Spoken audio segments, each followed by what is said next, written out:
Hi everyone, Kieran Brown here and welcome to another video. Today I'm going to be taking you through the exact step-by-step that I took to lose 18 pounds in 10 weeks last year, so that you can just copy me and achieve the same result. So I came back from backpacking around Southeast Asia last year after like 7 months or so, and I took this picture here on the left in January, and I was pretty horrified. I had just completely let my physique and my body go. I was eating really poorly, drinking a lot, not getting a lot of sleep, and this was really like a wake up call. I was over 20% body fat for the first time. I'd always sort of been kind of lean growing up and like playing sports and that kind of thing. I'm sure a lot of you can relate. And this is the first time where I was sort of like looking soft, and it really hit me. And I thought I'd do something about it. And after learning about the things that I'll talk about in this video, I was able to clean it up pretty quickly. And I hope if you're in a similar situation to what I was, then you'll be able to do the same. So first of all, strength training. I was super inconsistent with the gym.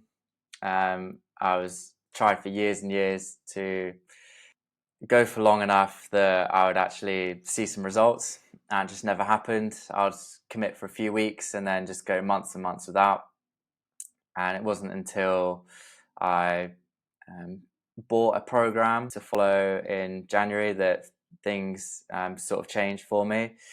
And it was a 3 day a week split. So, and the sessions were quite short. You can see here, there are only 4 or 5 exercises per session. And one of the huge things for me was to realize that you want to build the consistency before intensity. If you go straight in trying to train like 6 or 7 times a week and having the perfect diet, then it's so much less likely to be successful. If you lower the bar, build the consistency first, then you're far more likely to stick to it in the long run. And that's exactly what happened to me. This was the exact program I used. This is like phase 1, 8 weeks of a 24-week program. So there's 2 other phases after this, which were pretty similar, to be fair. And yeah, if you're just starting out or you haven't been to the gym in a while, you can literally just copy this exact program and you'll make some progress for sure. Second was intermittent fasting. I'd never tried any kind of fasting or anything before, but this is a real game changer, and I'll show you how I did it. So the most important thing was to focus on the first 4 hours of the day and that sort of mini fast. And the idea was to basically save calories for later on in the day. And I realized that whether I ate breakfast or not, I was just as hungry at lunchtime. So it sort of made sense to just skip the breakfast, save the calories for a big dinner, and it would be much easier to stay in the deficit that way. Caffeine and sparkling water made it super easy. I had sparkling water in particular because it felt more satiating, more filling than just normal still water. But I know a lot of people don't like sparkling water, so you can just have still, that's fine. And also have caffeine for energy, anywhere from like 50 to 400 milligrams of caffeine per day. Ideally, you want to get it all in before sort of like midday or 10 hours before you go to sleep so that it doesn't keep you up at night. And yeah, black coffee is okay as well. I don't drink coffee, so I had the caffeine tablets instead. But if you like coffee, then that's fine. Ideally without like any milk or sugar or artificial sweeteners, because that will spike your insulin and technically knock you out of like the fasted state. But if you do want that, then you're still not having many calories, which is like the main thing. 10k steps per day. I used to be a non-believer in walking. I thought it was pointless, to be honest, and I thought, how can walking lead to any kind of physical transformation? But how wrong was I? So many people who I look up to and who look the way that I want to look advocate for doing just this. There are a lot of reasons why. This is what I did. It took me around an hour on top of just walking I was doing anyway. I was working a very sedentary office job at the time. I'd literally get to work, sit down, and pretty much not move until like the end of the day, barring a lunchtime walk. I did the same routes every day, and it just became like automatic. Like I didn't have to think about it. I would just break it down into multiple walks. I'd make it more enjoyable by listening to music, podcasts, audiobooks, and then you actually start to look forward to it as well. I split it up into a before work, lunchtime, and after work walk. So before work, it'd literally be like 20 minutes or so.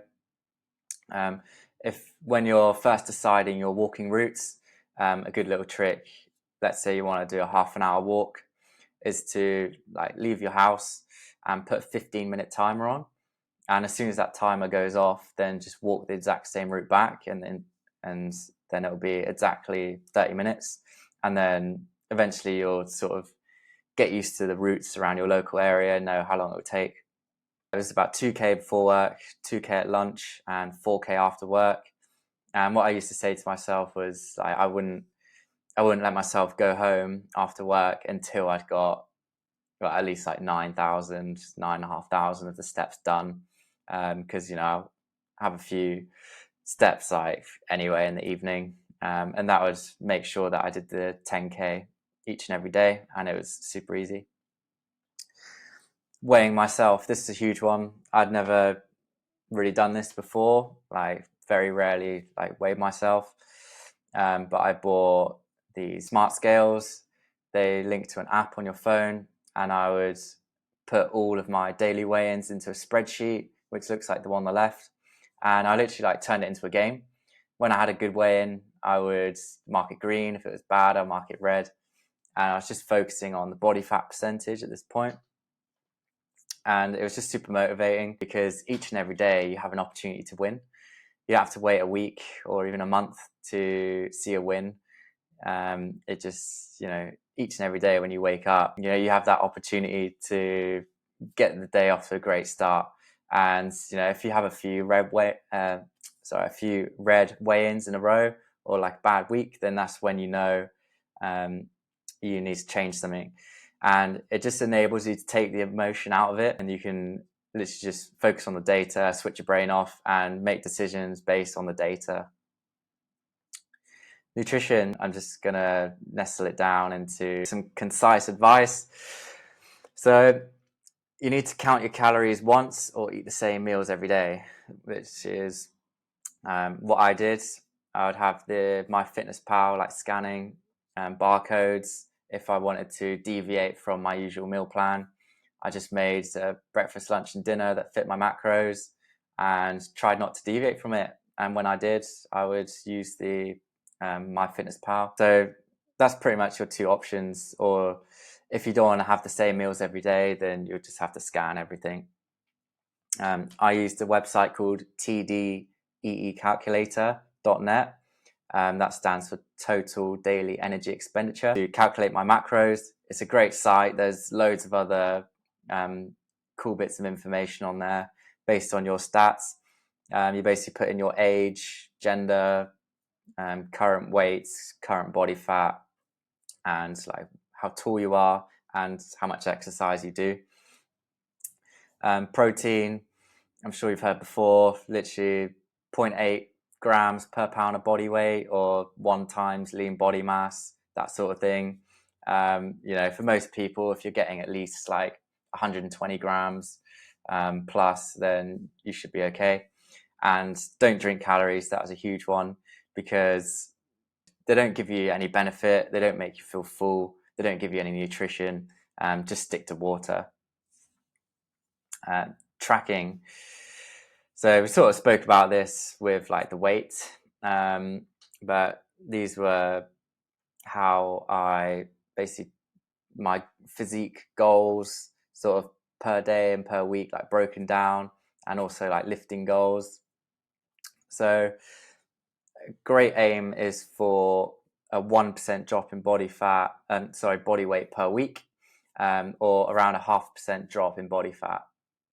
And without tracking the data and without doing like your daily weigh-ins, there's no way which you will know like how you're doing. So this is why it's so important to track the data. Tracking lifts on the Strong app. The premium version is like $30 for the year, and it's great. And yeah, I highly recommend tracking your workouts. It's a non-negotiable. This allows you to apply progressive overload and actually increase the weight week on week, which is how you build muscle at the end of the day. And yeah, just having these targets, rather than just having the overall goal of losing 20 pounds in 12 weeks, for example, having like this smaller goal of trying to drop like 0.5% in body fat per week, which breaks down roughly to 0.1% per day with a couple of days leeway. It really helped with motivation, and there's no way that you would possibly see that in the mirror or in photos. So the only way to see it is by tracking the data daily. So in summary, how I lost 18 pounds in 10 weeks. I have my exact program earlier in the presentation. It literally takes no more than like an hour per session. So if you can commit 3 hours a week to the gym, then that will really help out. I fasted for the first 4 hours of every day, and I used caffeine and sparkling water to make that super easy. I did 10k steps, split across 3 walks around my work. So one before, one at lunchtime, one after work. Weigh myself every morning and track the data, and that's how I made my decisions. And rather than using emotions or looking in the mirror. And yeah, eat like a dog, count calories. That's the 2 options. So basically, just eat the same meals every day, or if you deviate from that, make sure you count your calories. So if you want to be taken through this step by step with someone who's already done it and gone through this process, I'll pop the link to my coaching in the description. Feel free to check it out if you want to achieve this transformation. If not, no worries. That's everything for this video. Thank you so much for watching, and I will see you tomorrow.